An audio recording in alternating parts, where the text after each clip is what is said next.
Hello everyone, my dear audience, আপনাদেরকে আজকে পরিচিত করিয়ে দিতে চাচ্ছি। আমি হজরত শাহজালাল ইয়ামানী রহমতুল্লাহ আলাইহি জামে মসজিদ, এটাকে আমরা সবসময় সুফিনগর নামে পরিচিত এবং সাতক যাওয়ার রাস্তায় এটা অবস্থিত আছে। আর এটা যার হাত ধরে আল্লাহ পাক আমাদেরকে এই মায়া ও ভালোবাসার জায়গাটা উপহার দিয়েছেন, তিনি হলেন শাহ সফি মুজাম্মিল আলী রহমতুল্লাহ আলাইহি।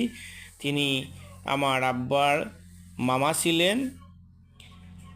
আলহামদুলিল্লাহ, আমরা এটা নিয়ে শুধু আমরা নিজেরা গর্বিত নয়, এটা নিয়ে এই সাতক উপজেলা সহ এই যে জায়গায় অবস্থিত সেই জায়গার মানুষরাই গর্ববোধ করে যে সুফিনগর আমাদের এলাকায় আছে। সুফি সাহেব রহমতুল্লাহ আলাইহি যখন এখানে এসে বসতি স্থাপন করেছিলেন, এরপরে উনি যে সময় ওই জায়গাটায় বসতি স্থাপন করলেন, এরপরে এই জায়গাটার নাম হয়েছে সুফিনগর।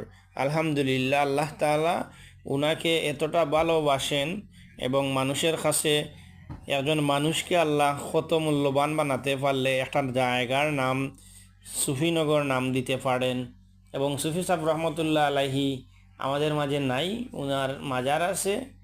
আর ওনার হাতে গড়া মাদ্রাসা, মসজিদ, এতিমখানা ওনার স্বপ্ন ছিল, কিন্তু উনি নিজে হাতে মসজিদ তৈরি করে গিয়েছিলেন এবং মাদ্রাসা ও এতিমখানা ওনার স্বপ্ন ছিল, সেগুলো বাস্তবায়ন হয়ে গেছে আল্লাহর রহমতে। এই ভিডিওটা আসলে আমি এই জন্যই করলাম, এই জায়গাটাকে আমি অনেক ভালোবাসতাম। আমি যখন দেশে ছিলাম আমি সব সময় এই জায়গায় যাইতাম, শুক্রবারেও যাইতাম, শুক্রবার ছাড়াও মাগরিবের নামাজে অথবা এশার নামাজে কখনো কখনো যাইতাম, নামাজ পড়ে জিয়ারত করতাম, অনেক শান্তি পাইতাম। এখন আল্লাহ তাআলার হুকমে আমি দেশের বাহিরে আছি, যেভাবেই আছি ভালো আছি, কিন্তু এই জায়গাটাকে ভীষণ মিস করি। এজন্য আমি এই জায়গাটাকে টাইম লাইনে রেখে দিলাম। আমার ইউটিউবের যত সাবস্ক্রাইবার প্রিয় ভাই বোন আছেন, সবাই ভিডিওটা দেখবেন, সুন্দর গঠনমূলক কমেন্ট করবেন এবং সবাই ভিডিওটাকে শেয়ার করে ছড়িয়ে দিবেন। এটা আসলেই এমন একটা জায়গা, এই জায়গায় আমি যতবার গিয়েছি ততবারই আমি শান্তি পেয়েছি। আমি দেশে থাকতে অনেক সময় আমার বড় ছেলেকে নিয়ে আমরা বাপ্পুর যাইতাম।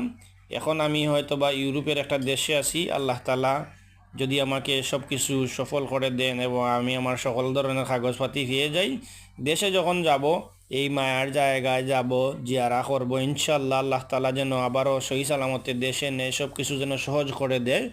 আর যেন গেলে ওই জায়গাটাকে যে আগে যেভাবে যাইতাম সেভাবে যেন যেতে পারি। মায়ার নজরে যেন এখানে যেন ফজিলত হাসিলের উদ্দেশ্যে যাই, কোনো স্বার্থের জন্য আসলে আমার এখানে যাওয়া ছিল না। এখানে যাইতাম মন থেকে, আল্লাহ